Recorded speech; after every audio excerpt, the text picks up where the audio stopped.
Hello বন্ধুরা, কি ভাবছো? কিচ্ছু বলনি তো কি হয়েছে? যাক, তোমরা আমার সঙ্গে থাকো, নিশ্চিত থাকো। অল্প পরে কেমনে ভালোভাবে রেজাল্ট করা যায় আজকের ভিডিওতে তোমরা বুঝতে পারবা। তো বন্ধুরা, আজকের আমাদের টপিক হচ্ছে ফ্লো চার্ট।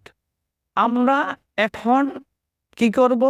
আমরা যা পড়ব সব কিছু সিলেবাস অনুযায়ী ঠান্ডা মাথায় ভেবে চিন্তে সুন্দরভাবে কিভাবে অল্প পরে কমন করা যায়, কমন কমন পাওয়া যায়, আজকে আমরা সেই বিষয়ে আলোচনা করব। তো বন্ধুরা, যারা আমরা পাস করবো না এরকম ভাবতেছি, এই প্রচার একটু মনোযোগ সহকারে পড়বা, দেখবা, নিশ্চিত থাকো তুমি এই মার্কটা অনায়াসে লুপে নিতে পারবা। তো কি হয়েছে আমরা এখন দেখবো আজকে আমাদের প্রচারের মধ্যে কি কি গুরুত্বপূর্ণ আছে। ওকে, নাম্বার ওয়ান ইম্পর্টেন্ট আছে।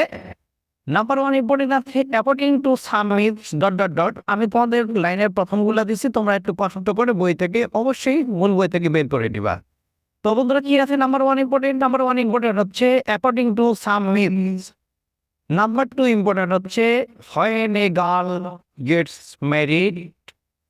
নাম্বার থ্রি ইম্পর্টেন্ট হচ্ছে we spend money. Number four হচ্ছে education to dot dot dot. Number five important হচ্ছে in Bangladesh 35% students. Number six important হচ্ছে আর ইন জেনারেলি। তো বন্ধুরা, আরো আমাদের কিছু কয়েকটা পড়তে হবে। সেটি হচ্ছে নাম্বার সেভেনে হচ্ছে in Bangladesh cyber bullying. Number eight important হচ্ছে in Bangladesh the legal age of marriage. Number nine important হচ্ছে ইন সিভিক এনগেজমেন্ট। তোমরা একটু কষ্ট করে বের করে নিবা মূল বই। বন্ধুরা, আমরা এখন দেখি পরবর্তী ইম্পর্টেন্ট কি আছে। আমাদের পরবর্তী ইম্পর্টেন্ট হচ্ছে নাম্বার 10 ড্রিমস হ্যাভ ফ্যাসিনেটেড দিয়ে শুরু গল্পটি। নাম্বার 11 হচ্ছে education gives us knowledge dot dot dot. Number 12 হচ্ছে the orphanage is high dot dot dot. Number 13 হচ্ছে Novera Ahmed dot dot dot. Number 14 the time of adolescence and number 15 হচ্ছে education not only এমবিসিএস। তো বন্ধুরা, আমাদের এই ছিল ফলোতাদের জন্য ইম্পর্টেন্ট। দেখো, একজন শিক্ষার্থীদের সবচেয়ে বেশি ইম্পর্টেন্ট জিনিস হচ্ছে যেই জিনিসটা সবচেয়ে সহজ সেগুলা একটু আরো ভালোভাবে পড়া, আর যেগুলা কঠিন সেই টপিকগুলা বারবার প্র্যাকটিস করা। তো বন্ধুরা, আমাদের ফ্লো চার্টের দেখো, ফ্লো চার্টে কিন্তু অনেক মজা আছে। যার শুধু ফ্লো চার্ট জিনিসটা কি এইটুকু বুঝতে হবে। তো ফ্লো চার্টে যদি তোমাদের ক্লাস লাগে অবশ্যই আমাকে বলবা।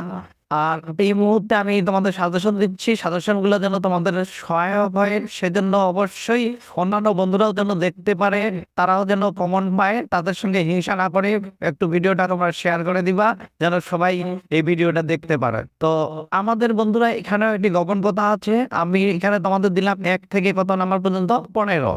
যারা মনে করো যে আমি না, এতগুলো আমার কাছে খুব কঠিন হচ্ছে, তবে 15টা পড়া ভালো, তবে সবচেয়ে বেশি ইম্পর্টেন্ট হচ্ছে 1 থেকে 11। বুঝতে পারছো বন্ধুরা? তো আজ এই পর্যন্তই। আমি আশা করছি যে তোমরা অবশ্যই এই টপিকটা ভালো করে করবা। কেন ভালো করে করবা? দেখো, ফরজ তাদের উত্তর কিন্তু ওইখানেই দেওয়া আছে। যার শুধু ওইখান থেকে ধরে আমাদেরকে একটু উত্তরটা কি করতে হবে, ক্লিয়ার করে নিতে হবে।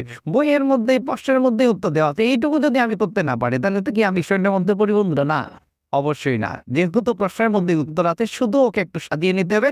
সো এই টপিকটা একটু বেশি ভালো করে পারবা। আজ এই পর্যন্তই। ভালো থেকো, ভালো রেখো। আশা করছি তোমরা একটা ভালো রেজাল্ট করতে পারবা। Thank you.